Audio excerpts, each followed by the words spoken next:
component tissue called phloem, which is also complex in nature, is involved in the translocation of organic solutes. Translocation refers to the conduction, and these organic solutes are the solutes that are produced by the plant at the greener parts as food materials.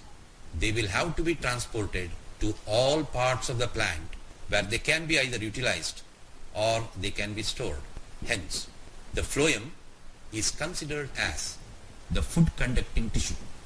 The phloem is also known as bast. Based on the origin and development, there are two phloems present, namely primary phloem and secondary phloem. Primary phloem is produced by procambium of the apical meristem, whereas the secondary phloem is produced from the vascular cambium during secondary growth. In fact, secondary growth is nothing but the growth in the girth of the plant body. Just like the xylem, phloem also has 4 components, and these 4 components are of different types, namely sieve elements, companion cells, Phloem Parenchyma, and phloem fibers or bast fibers. Among these 4 different types of cells, the sieve elements, companion cells and Phloem Parenchyma are living, whereas phloem fibers, called the bast fibers, are the dead fibers.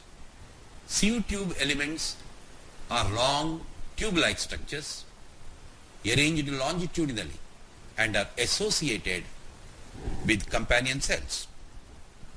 The companion cells are specialized parenchyma cells very closely associated with the sieve tube element.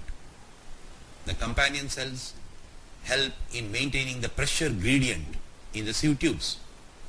These companion cells are named so because both sieve tube cell as well as the companion cells are produced by a single mother cell. Phloem Parenchyma are nothing but the ordinary elongated parenchyma cells with tapering ends with dense cytoplasm and nucleus.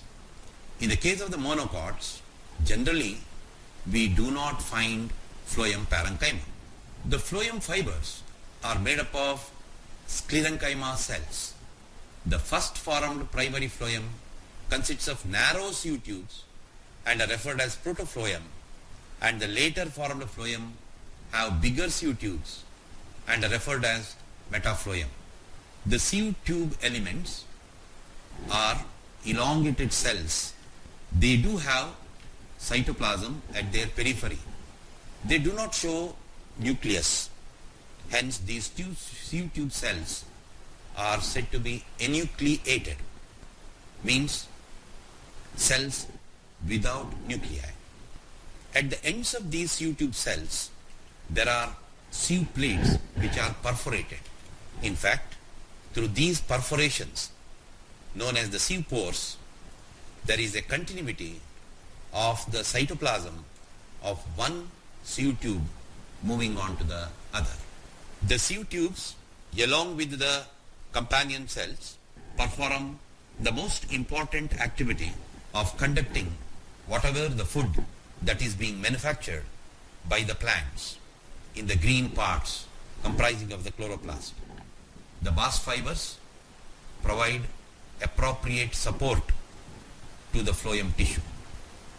Invariably, the xylem, which is the water conducting tissue, is found closely associated with the phloem, which is the food conducting tissue, and together they form a bundle in both dicot and monocot stems, forming what are called vascular bundles.